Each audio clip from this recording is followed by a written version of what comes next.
1 August 2026 ते 30 September 2026 या 2 महिन्यांमध्ये लातूर शहर आणि लातूर जिल्ह्यातील जवळपास 550 शाळा, 100 महाविद्यालय आणि 50च्या आसपास जे कोचिंग क्लासेस आहेत, या सर्व ठिकाणी पोलीस विद्यार्थी संवाद हा उपक्रम आयोजित केलेला आहे.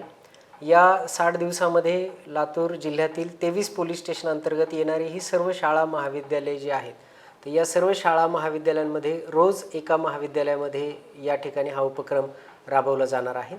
या उपक्रमामध्ये प्रामुख्यानं विद्यार्थी जीवनाशी निगडीत किंवा विद्यार्थ्यांशी निगडीत जे महत्त्वाचे विषय आहेत त्या विषयांवर जवळपास 1 तासाचा जो संवाद आहे तर तो संवाद त्या ठिकाणी साधला जाणार आहे.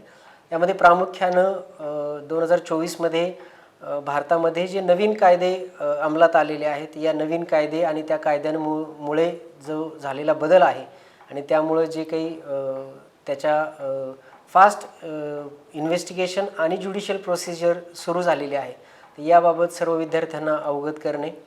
त्याचबरोबर जे काही सायबर गुन्हे आहेत किंवा सायबर क्राईम आहे तर या अनुषंगानं विद्यार्थ्यांना अवगत करणे. महिला व मुलींच्या संदर्भातील जे कायदे आहेत, प्रामुख्यानं जो पोस्को ॲक्ट आहे, तर या पोक्सो ॲक्टच्या अनुषंगानं विद्यार्थ्यांना अवगत करणे.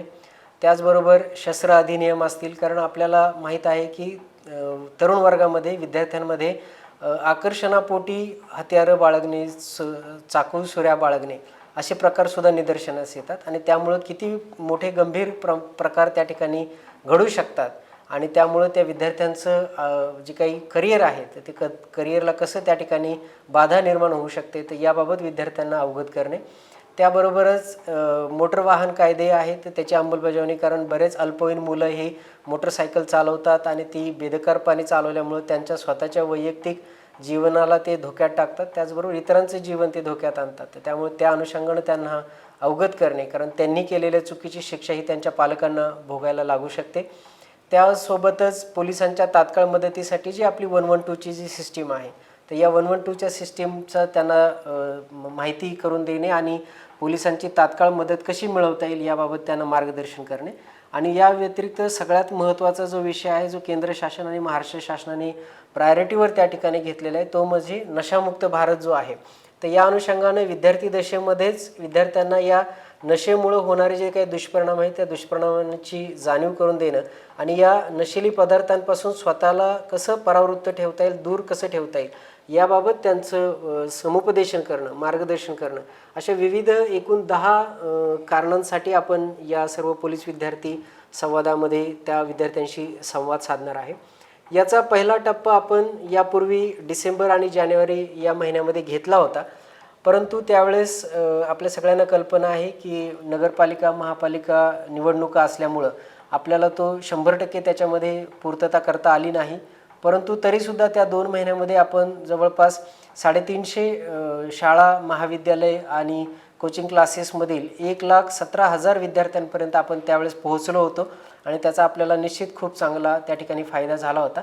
यावेळेस आपलं जे उद्दिष्ट आहे ते या सर्व शाळा महाविद्यालयांना कव्हर करायचं आणि त्यामध्ये शिकणाऱ्या जवळपास 2.25 लाख विद्यार्थी-विद्यार्थिनी जे आहेत तर त्या विद्यार्थी-विद्यार्थिनींपर्यंत पोहोचायचं आणि या सगळ्या अद्ययावत कायद्यांची, पोलीस प्रोसिजरची, प्रक्रियेची त्यांना जाणीव करून द्यायची. आणि त्याचबरोबर पोलीस आणि विद्यार्थी हे यांच्यामधलं जे नातं आहे तर ते नातं एक मैत्रीचं नातं त्या ठिकाणी निर्माण होईल. पोलीस हा विद्यार्थ्यांना आपला एक मित्र वाटेल, आपल्या अडचणीच्या वेळी ते हक्काने पोलिसांना त्या ठिकाणी मदत मागू शकतील, पोलिसांकडे हक्काने आपली तक्रार घेऊन जाऊ शकतील, असा एक विश्वास विद्यार्थ्यांमध्ये निर्माण करणं हा त्याच्या मागचा एक प्रमुख हेतू आहे. याचा प्रमुख हे सगळं करण्यामागचं कारण आहे की विद्यार्थी दशेमध्ये अल्पवयीन मुलामुलींकडनं जर कुठलाही एखादा गुन्हा घडला तर तो गुन्हा घडल्यानंतर प्रायश्चित्त घेण्यापेक्षा किंवा पश्चाताप करण्यापेक्षा तो गुन्हा घडूच नये याबाबत अवगत होणं, जागरूक होणं हे जास्त महत्त्वाचं आहे.